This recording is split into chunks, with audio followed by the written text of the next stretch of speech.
기업 회계의 검토에서 정부 보조금 회계 처리의 특징을 살펴보면 정부 지원금을 취득자산의 원가에서 차감 표시하고 취득자산의 감가상각비는 정부 보조금과 상계합니다.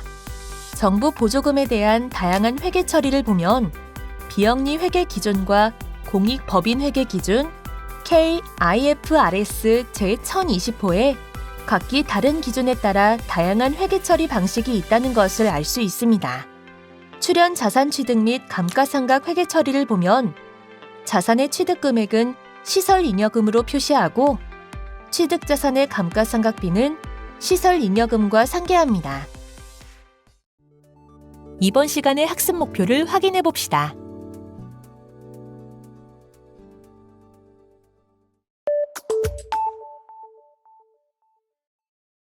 안녕하십니까? 안병준 회계사입니다. 자산 취득 및 감가상각에 대한 회계 처리에 대해서 설명드리겠습니다. 먼저 자산 취득에 대한 회계 처리의 특징을 이해하고자 하면 다른 기업 회계 등의 다른 회계 처리를 이해하실 필요가 있습니다. 기업 회계에서의 정부 보조금 회계 처리 특징을 살펴보시면 자산 취득의 재원이 정부 지원금일 때 일반적으로 인정된 기업 회계 원칙에서는 정부 지원금을 취득자산의 원가에서 차감하도록 하고 있습니다. 취득자산의 감가상각비는 차감 표시된 정부 지원금과 상계하여서 표시하는 방식으로 내용의 수에 걸쳐서 감가상각비를 감소시키는 방식으로 정부 지원금 수익을 인식하고 있습니다. 회계 처리 예시를 보시면 먼저 정부에서 5만 원을 지원받아서 현금을 비치하고 있을 때 이 5만 원으로 기계장치를 취득했다 그러면 기계장치를 취득하고 그 부분에 대해서 국고보조금 기계장치라는 차감 계정을 써서 기계장치에 차감 표시되도록 하고 있습니다. 이후에 이 기계장치에 대한 감가상각비가 발생이 됐을 때 감가상각비는 국고보조금하고 상계함으로써 손익에 영향을 미치지 않도록 회계 처리를 인식하고 있습니다. 이런 회계 처리의 효과는 재무상태표를 보시면 기계장치 5만 원을 취득했는데 이 중에 정부 지원금이 5만 원이었는데 그 중에서 일기간이 지나면서 5천 원만큼은 감가상각비가 발생이 됐고 이에 대해서 국고보조금이 차감 표시되면서 마찬가지로 표현이 5만 원의 기계장치 중에 4만 5천 원은 국고보조금으로 차감이 되고 5천 원은 감가상각 누계액으로 차감 표시되는 형식을 보이고 있습니다. 1년 뒤에 감가상각 누계액이 추가적으로 늘어났을 때는 5만 원의 취득가액에 국고보조금은 3만 5천 원 차감, 감가상각 누계액은 1만 5천 원 차감되는 형식이 나타나고 있습니다. 관련되어서 손익계산서에는 아무런 수익과 비용을 인식하지 않습니다. 정부 보조금을 기업회계 원칙에 따라서 회계 처리하는 경우 취득한 자산이 재무상태표에 금액적으로 인식되지 않고 관련 수익과 비용도 인식되지 않습니다. 보시는 상황처럼 5만 원을 들여서 정부 지원금을 받아서 기계장치를 취득했지만 재무상태표에는 자산이 0원, 손익계산서에도 수익 비용이 모두 0원인 것을 확인할 수 있습니다.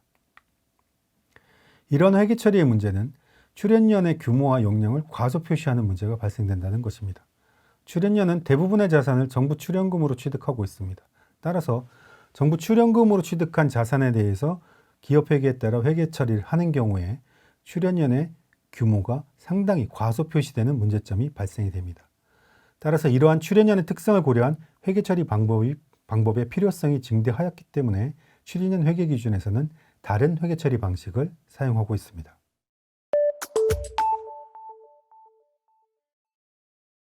먼저 한국회계기준원에서 제정한 비영리주식 회계기준에서는 정부 보조금을 수령하는 경우에 정부 보조금이 사용에 제약이 없는 경우에는 사업수익으로 인식하도록 하고 있습니다.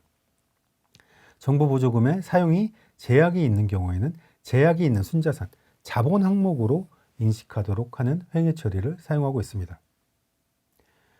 공익법인 회계 기준입니다. 공익법인 회계 기준에서도 기업 회계 기준과는 다르게 자산 취득 관련 보조금의 경우에 사용 및 처분에 제약이 있는 경우에는 기본 순자산으로 인식하도록 하고 있습니다. 이런 회계 처리들은 다들 자산 취득 관련 보조금이 기업 회계에 따라 처리됐을 때 자산을 0으로 계산이 되는, 그러니까 기관의 규모를 과소 표시하는 왜곡이 발생이 된다는 걸 보정하기 위한 방법들입니다. 다음으로 국제회계 기준에서도 정부 보조금에 대한 회계 처리에 있어서 정부 보조금이 하나의 금융수단에 해당이 되기 때문에 단기 손익으로 인식하지 않고 관련된 부분을 정부에서 받은 장려금에 대해서는 자본으로 인식할 수 있다라는 자본접근법 논리의 지지 근거를 제시하고 있습니다.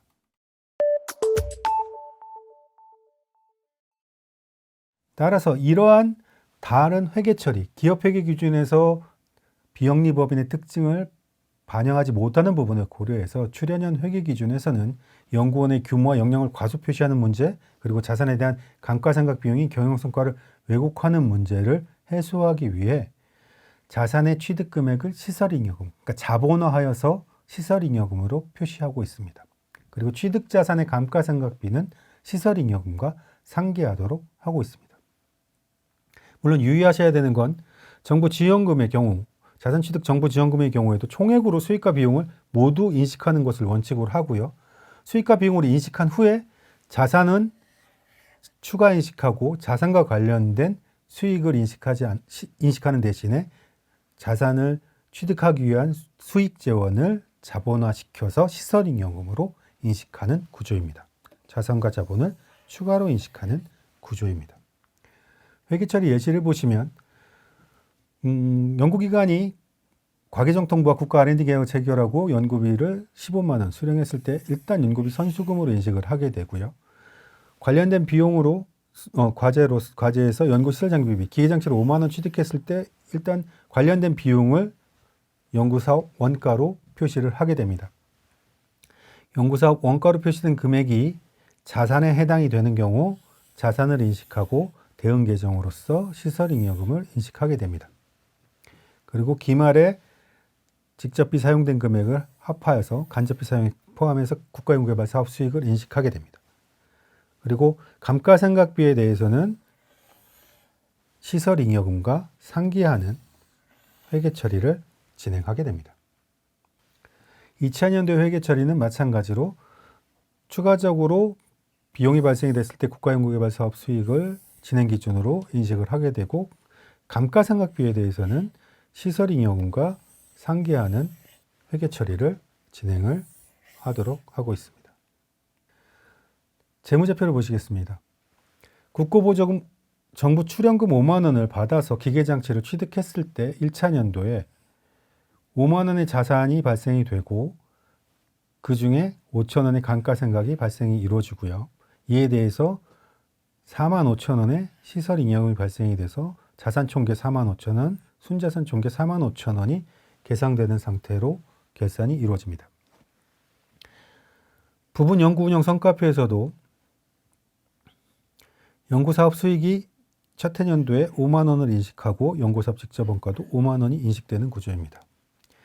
2차 년도에 연구사업 수익, 연구 재료비 집행액 10만 원에 대해 수익 인식한 부분이 반영이 되고 이 기계장치에 대한 감가상각비 만 원이 발생이 된 부분은 시설잉여금과 상계가 됨으로써 자산 총계와 순자산 총계는 3만 5천 원으로 인식을 하게 됩니다.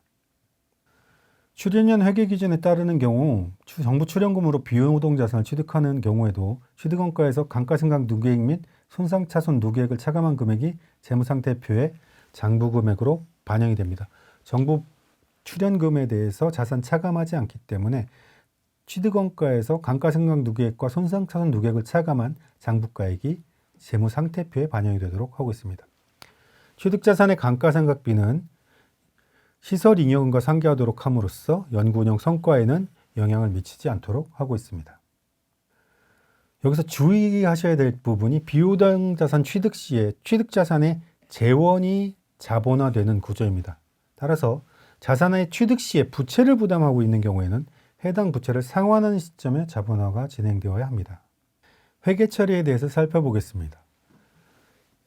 2021년 3월 1일 토지 구입을 위해서 정부 출연금 100억을 수령했을 때 우리는 수령한 100억 원을 기타 선수금으로 인식합니다.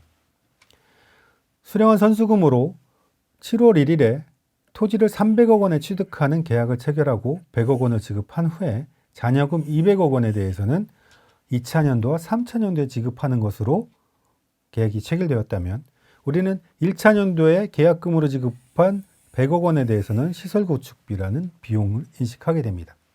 그리고 소유권 이전이 완료되었기 때문에 토지라는 자산을 시세에 맞춰 300억 원을 인식하게 되고요. 이 중에서 실제 지급한 재원은 100억 원이기 때문에 100억 원에 대해서는 시설잉여금으로 자본화하게 되는데 아직 자본화할 수 없는 부채가 200억이 남아 있습니다. 200억 원은 아직 지급하지 못한 부채이기 때문에 이 부채가 상환되는 시점에 자본화하여야 합니다. 자산을 취득하는 시점에 취득 재원, 취득에 대한 수익 재원이 자본화되는 것이지 전체 금액이 자본화되지 않는다는 거 유의해 주시고요. 우리는 연말에는 항상 진행 기준에 따라서 사용된 금액만큼 수익을 인식하기 때문에 시설구축비로 100억 원을 사용한 금액만큼 기관 시설 출연금 수익 100억 원을 인식하게 됩니다. 2차년도에 정부에서 토지 구입에 대한 재원 100억 원을 추가로 저희한테 지원을 해줄 거고요. 그럼 기타 선수금으로 100억 원이 다시 인식이 되고 7월 1일에 미지급금 중에 100억 원을 추가 상환했을 때 해당 자금은 시설구축비라는 명목으로 지급이 되기 때문에 시설구축비가 100억 원이 다시 발생이 됩니다. 이 100억 원은 지급이 되면서 당연히 우리가 지급해야 되는 장기 미지급금이 100억 원으로 줄기 때문에 부채가 감소하는 금액만큼 시설잉여금이 증가하는, 그러니까 부채가 감소하면서 그 재원만큼 자본화되는 구조를 갖추고 있습니다. 이런 방식으로 2차년도 말에도 기관 시설 출연금 수익 100억 원을 집행액에 맞춰서 인식을 하게 됩니다.